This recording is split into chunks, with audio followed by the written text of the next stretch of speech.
Conheciam? a didática. Conheciam esses relatos que eu falei?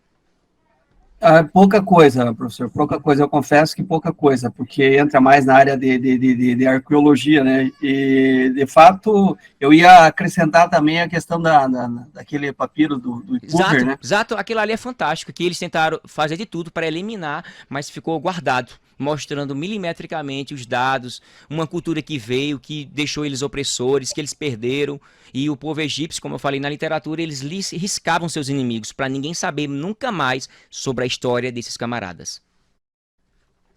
Isso aí, então, esse papiro de Ipuver, para quem não conhece, inclusive o professor Gusso falou para nós, né, Rony, na aula também, Eu lá do conheço. mestrado, e é um papiro de 1820, que foi do escriba que ele relata, na verdade, né, a questão ou seja, 1800 anos, né, Sim, depois que foi achado de Cristo, né, do período lá do Êxodo.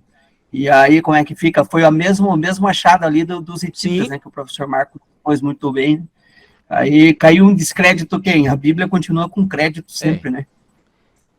E aí eu comentei ontem também, estava conversando com os irmãos ali, a própria questão lá que o professor Marcos falou, a questão das próximas décadas, e aí essas pessoas que batem, aí tem eu comentei também aquele astrônomo, vocês acho que já ouviram falar lá do Jastrow, ele, como agnóstico, ele coloca lá os astrônomos e Deus, né? Ele fala que os agnósticos na sua montanha de dúvida, ignorância, eles caminham até o alto do monte, eu creio que vocês já ouviram essa expressão, Sim, quando eles chegam lá no topo, eles vão encontrar um monte de exato. teólogos, são as pessoas que estudam a Bíblia, né? Somos nós que se dedicamos, que sabemos que, como disse Jesus, né? Santifica-os na verdade, em João 17, a tua palavra é verdade, a gente sabe disso. E voltando também em Isaías 44, 25, é um texto que eu gosto muito, e aí ele fala assim na NA, eu obrigo os sábios a recuar, quando eles acham que estão com a verdade, né? E faço a sua sabedoria em tolice. Então é um texto que eu também fico maravilhado, mas essa aula foi top, muito boa. É, Obrigado. pode preparar mais, né, Rony? Vai ficar aí, igual o Rony já é titular aqui, do professor titular Sem da dúvida. academia, né?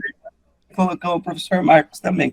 Então, irmãos, eu vou abrir para pergunta aí, passando primeiramente para o Rony, né, para fazer as considerações também, e depois, como diz o professor Saião, né, 6 de cada vez para não tumultuar a aula. Boa noite, queridos. Paz do Senhor. A minha fala é só de agradecimento mesmo ao professor Marcos por aceitar gentilmente o nosso convite, por tomar esse tempo precioso para estar com a gente aqui e compartilhando aí sua perspectiva. Obrigadão, professor. Você sabe que eu te amo do fundo do meu coração, professor Rony. Você, professor Samuel, vocês são meus irmãos em Cristo. Eu os considero muito mais do que vocês imaginam. Eu sinto honrado. É recíproco. Pode crer. Vou passar para os irmãos aí para fazer perguntas. Se não tiverem, eu vou fazer pergunta aí, tá? Amém.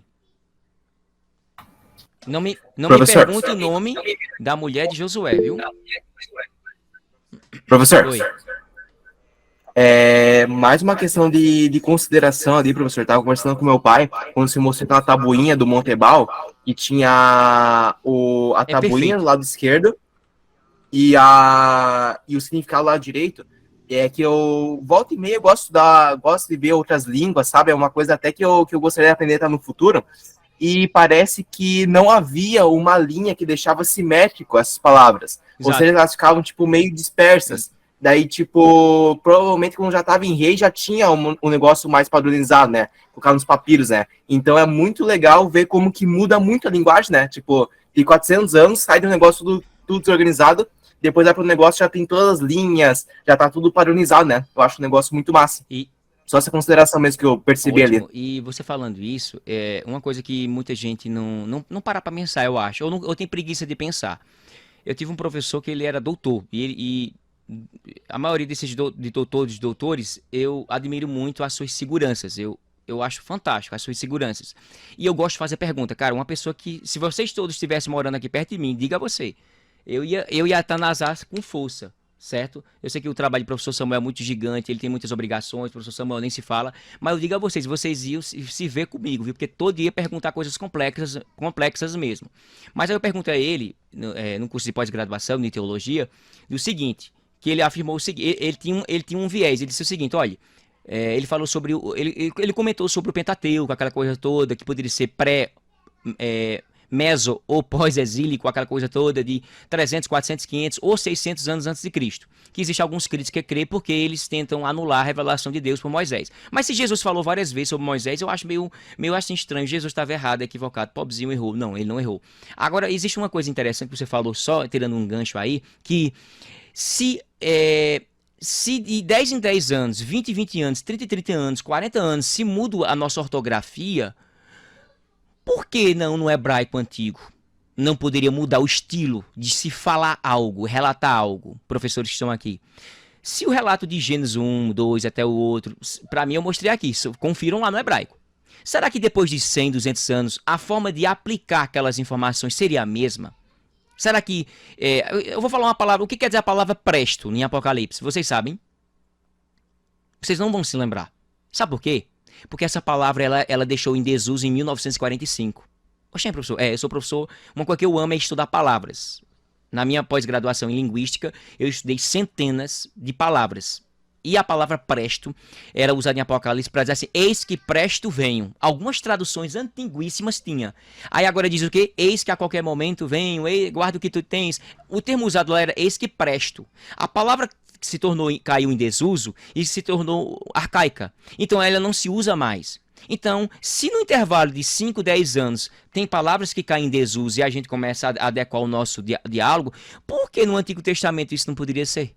No Pentateuco? Pode sim, por que não?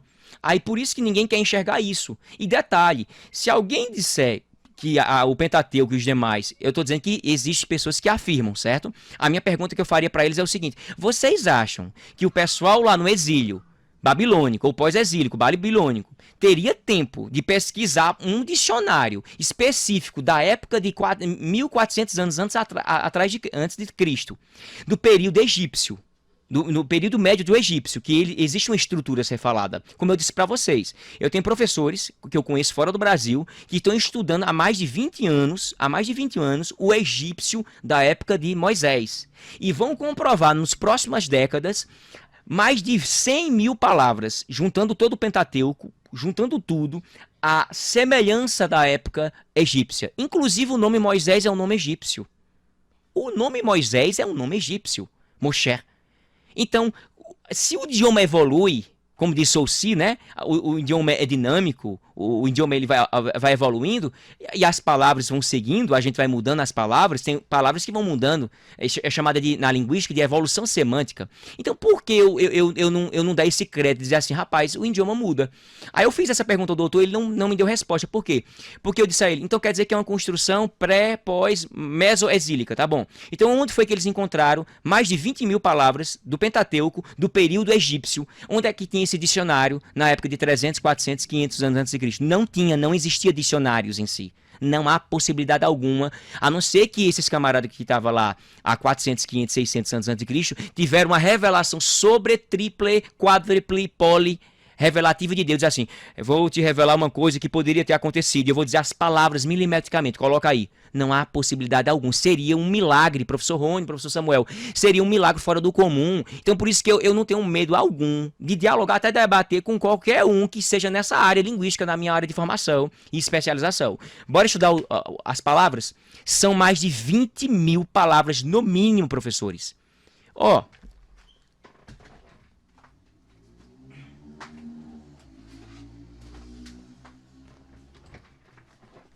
você não tem ideia, a confirmação de todo o Pentateuco em egípcio, 1 a 1, eu estudo egípcio também. Esse professor Marcos é meio maluco, né, professor Rony? Até egípcio, ó, paleo-hebraico, tudinho aqui, comprovação 1 a 1, segunda, são mais de 10. Isso aqui eu gastei mais de R$500, só pra você ter uma ideia, comprar o PDF do camarada lá e imprimir para eu analisar milimetricamente. E os meus colegas do fora do Brasil, de estudo hebraico, grego, egiptólogos, sabe o que eles fizeram? Ó, nas próximas décadas, Se não traduzir para o português, vai chegar perto, para espanhol, outros idiomas, não vai acabar, vai dar um abalo gigante na academia teológica. Só esse achado de 2019 agora já se mostra. Os papiros que foram encontrados, os pergaminhos de Qumran, só depois de 100, 200, 300 anos é que o pessoal vão falar pra gente alguma coisa. Então, meus irmãos, a gente não pode ficar bitolado somente com o que os outros dizem. Há coisas grandes para serem vindas nas próximas décadas.